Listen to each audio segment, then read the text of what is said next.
co-powered by Techno.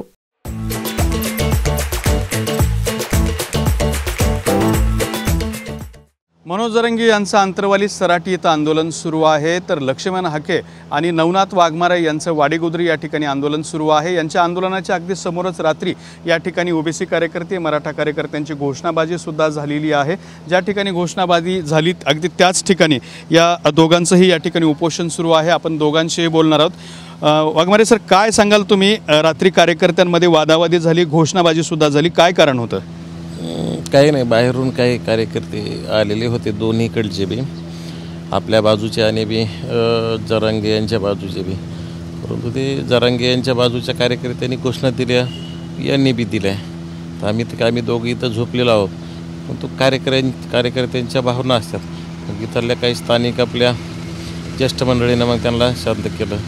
इथून या चौकात सगळं गाड्यांची गर्दी होती ना, त्या गाड्यामध्ये मग ते यांनी घोषणा दिल्या म्हणजे त्यांनी दिल्या, भावना आपल्या व्यक्त करतात, बाकी काय।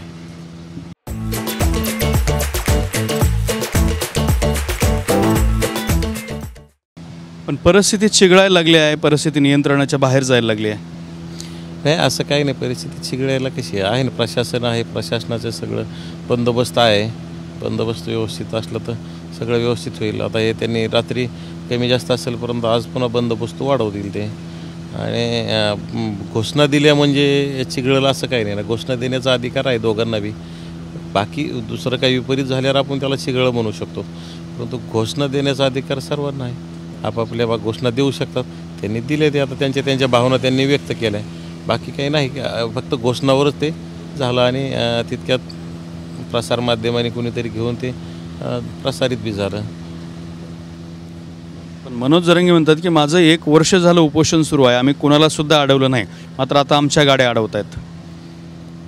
मनोज जरंगे यांना मला काही जास्त बोलणं योग्य वाटत नाही। त्यांची 2 दिवसापासून तब्येतच असं प्रसारमाध्यमातून म्हणतात की हे नाही, परंतु काय त्यांनी अडवलं नाही, परंतु त्यांच्या झुंडशाहीनं आमच्या लोकांनी फक्त घोषणा दिल्या, त्यांच्या बाजूच्या लोकांनी घोषणा दिल्याच्या नंतर इकडच्या बाजूच्या लोकांनी घोषणा दिल्या, म्हणजे सुरुवात तिकडूनच झाली। परंतु जरांगे यांचा इतिहास जर काढला तर बीडची जाळपोळ आठवली ना तर अंगाला थरकाप उडवला जातो। म्हणजे जरांगे पाटलांच्या झुंडशाहीनं चांगल्याचे घरं जाळण्याचं काम, हॉटेल जाळण्याचं काम, हे करोडो रुपयाचं लोकांचं नुकसान करण्याचं काम केलं। ते हे सामान्य जे कुठेही आंदोलनात त्यांचा सहभाग नाही, काही घेणं देणं नाही, अशा लोकांचे कुठेतरी दहशत निर्माण करण्यासाठी, दहशत माजवण्यासाठी की इतका अतिरेक केलेला आहे। आणि त्यांनी ते म्हणतात आम्ही अडवलं नाही काय, गावात मारहाण झाली लोकांना त्यावेळी।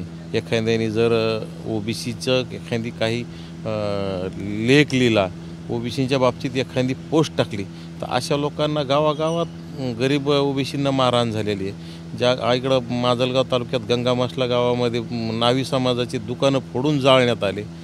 जरांगे पाटलाची झुंडशाही नाही, जरांगे पाटलांनी त्यावेळेस त्यांना लावर घातला असं तर इतका विपरीत झालं नसतं ना। हे काय, हे फक्त घोषणाबाजी म्हणजे ही काही मोठी गोष्ट नाही, दोघांना अधिकार आहे, दोघांनी घोषणा दिल्या आणि तीही सुरुवात जरांगे पाटलांच्या समर्थकातून झाली।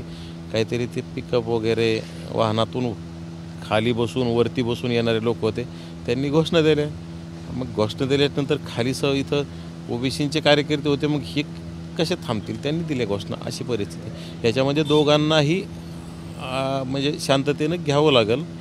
जरांगे पाटलांनी सुद्धा त्यांच्या कार्यकर्त्याला सांगितलं पाहिजे किंवा सगळं लोकशाही मार्गाने झालं पाहिजे।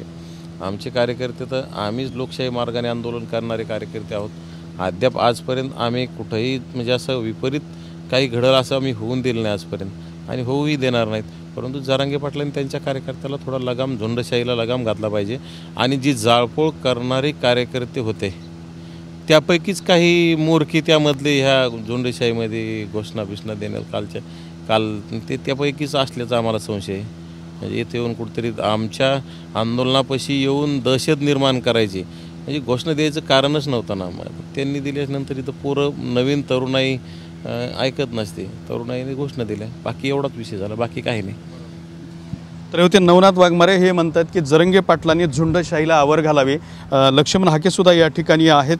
या दोघांचंही उपोषण सुरू आहे. आपण लक्ष्मण हाके यांच्याशी सुद्धा बोलणार आहोत. हाके सर, काय सांगाल? परिस्थिती चिघळायला लागली हळूहळू. काल दोघांचेही कार्यकर्ते आमने सामने आले होते आणि आमच्या गाड्या अडवल्या असा जरंगेंचा आरोप आहे. अंतरवली सराटीकडं येणाऱ्या गाड्या आणि जरांगेंचे काही ठराविक कार्यकर्ते त्यांच्या गाड्या इथं सारख्या गिरट्या घालताना दिसून आल्या आमच्या कार्यकर्त्यांना. म्हणजे 5 मिनिटाला जायचं परत इकडे यायचं, 5 मिनिटाला जायचं परत इकडे यायचं. अगदी आम्ही गाड्यांचे नंबर, गाड्यांच्या कंपन्या, माणसंसुद्धा आम्ही सांगू शकतो. इथं यायचं, थांबायचं, आमच्याकडे बघायचं, पुढं जायचं. हा जो एक मानसिक किंवा असं एक प्रेशर करायचा जो प्रयत्न होता जरांगे पाटलांच्या कार्यकर्त्याचा, मग संध्याकाळीचं वातावरण थोडं पोलिसांनी प्रतिबंधात्मक उपाय म्हणून थोडंसं बॅरिकेटिंग वगैरे करायचा प्रयत्न केला आणि मग प्रयत्न केल्यानंतर पोलिसांबरोबर हुज्जत घालायला लागले ते कार्यकर्ते. अगदी म्हणजे पोलिसांना काढ बॅरिकेड, मोठमोठ्यानं बोलणं, तावातावानं बोलणं, या गोष्टीमुळं आमच्या भोवताली जमा झालेले कार्यकर्ते, आलेले कार्यकर्ते आणि त्यांची आरेरावी, मग त्यामधून घोषणाबाजी झाली. आता त्यांचं आंदोलन इथून 3 किलोमीटर आतमध्ये आहे आणि तुमचं अगदी बॅरिगेटच्या जवळच आंदोलन आहे. त्यामुळे तुमची गर्दी होते आणि त्यांना हे आत जायचं असतं तर त्यांच्या गाड्या बाहेर थांबवणं शक्य नाही असा त्यांचा आग्रह आहे. नाही, आग्रह पर्यायी रस्त्याची व्यवस्था पण केलेली आहे. पण शेवटी डिपार्टमेंटचा रिस्पेक्ट करणं हे प्रत्येक नागरिकाचं कर्तव्य आहे. डिपार्टमेंटवरती आरेरावी करणं आणि गाडीमध्ये बसूनच हॉर्न वाजवणं किंवा डिपार्टमेंटला गाड्या काढायला लावणं हे मला वाटतं कुठेतरी कायद्याला चॅलेंज करण्यासारखं आहे. काल रात्री मनोज जरांगे म्हणाले की हे बॅरिगेटिंग काढले नाही तर सागर बंगल्यावरती फेकून देईन. जरांगे पाटील हे स्वतःला हिटलर समजतात. त्यांना सागर बंगल्याशिवाय दुसरा कोणाचा बंगला दिसत नाही, मुख्यमंत्र्याचा पण दिसत नाही. सागर बंगला आणि सागर बंगल्यात राहणाऱ्या व्यक्तीचं नाव ते डॉक्टर तपासायला आले तर डॉक्टरांना बी त्या सागर बंगल्यात राहणाऱ्या व्यक्तीचंच नाव घेताना दिसून येतं. त्यामुळे त्यांचा हे आहे. बरं, मग आता त्यांना सागर बंगला दिसतोय आणि तुम्हाला नेमका वर्षा बंगला दिसतोय. 2 दिवसापासून तुम्ही वर्षा बंगल्यावरतीच प्रचंड मोठ्या प्रमाणात टीका करताना दिसताय. नाही, विषय असा आहे की जो माणूस गॅजेट काढणारा आहे, ज्या गॅजेटवर सही करणारा आहे, जो माणूस साईन अथॉरिटी फायनल ज्या माणसाची या माझ्या महाराष्ट्रामध्ये आहे, त्या माणसावरच आम्ही टीका करणार ना. विरोधी पक्षनेत्यावर टीका करून चालणार आहे का? त्यामुळं 2 दिवसापासून नाही असं, पण आमच्यावर कायमच आरोप करण्यात आले की या मुक्याचा, परत थोडे दिवस गेले की तमक्याचा, परत थोडे दिवस गेले की तमक्याचा. कोणाला तरी एकाचं हे करा ना, आमच्या नावाला टॅग लावा ना. कधी आम्ही वडेट्टीवारांचे समर्थक असतो, कधी आम्ही भुजबळांचे समर्थक असतो, कधी आम्ही फडणवीसांचे समर्थक असतो. काहीतरी एक ठरवा ना काहीतरी. आणि हे तिघं बी वेगवेगळ्या पक्षातले, मग वेगवेगळे पक्ष कसे स्पॉन्सर करतात? काही बोलायचं.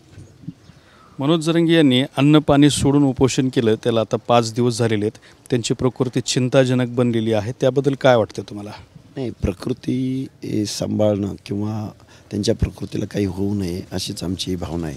त्यांच्या मागण्याही बरोबर असू शकतात की बाबा गरिबी आली किंवा वाईट दिवस आलेत, पण त्याचं उत्तर ओबीसी आरक्षणामुळे हे दिवस आलेत किंवा ओबीसी माणसांमुळं आमच्यावर ही वेळ आली आणि ओबीसीचं आरक्षण मिळाल्यावर हे तुमचे प्रश्न मिटणार आहेत. हे जे वातावरण माझ्या मराठा तरुणांच्या मनामध्ये जरांगे पाटलांनी घातलेलं आहे हे पूर्णतः चुकीचं आहे. जरांगेंनी किंवा जरांगेच्या सल्लागारांनी कधीही डायसवरती यावं. ओबीसीला किती बजेट मिळतं, ओबीसीला काय मिळतं ओबीसी आरक्षणामुळं, नोकऱ्यामधलं रिप्रेझेंटेशन काय असतं, ओबीसीच्या आरक्षणाचा कट ऑफ आहे आणि EWSचा खाली. जरांगे पाटील, तुम्ही गरजवंत मराठ्यांचा फायदा करायला निघाला आहे का त्यांचं नुकसान करायला निघाला आहे?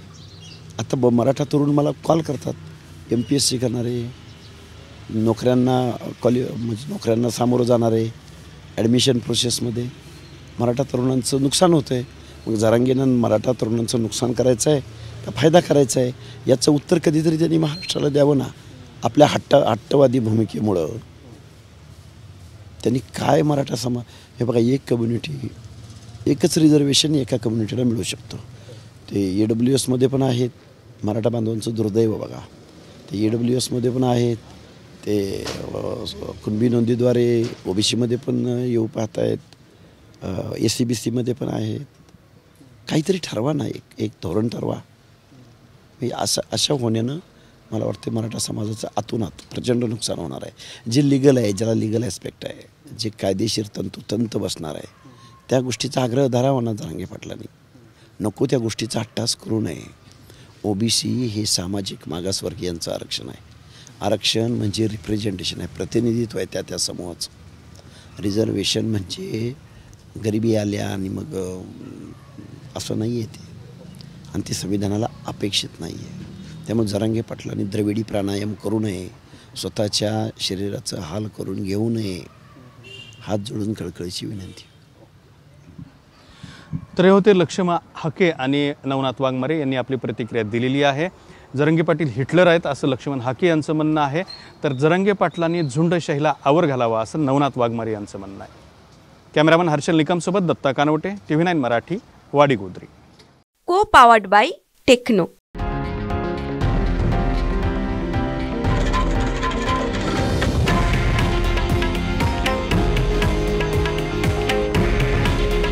हे आहे देशातील नंबर 1 न्यूज नेटवर्क आणि आपण पाहत आहात TV9 मराठी. काळजी तुमची, हित महाराष्ट्राचं.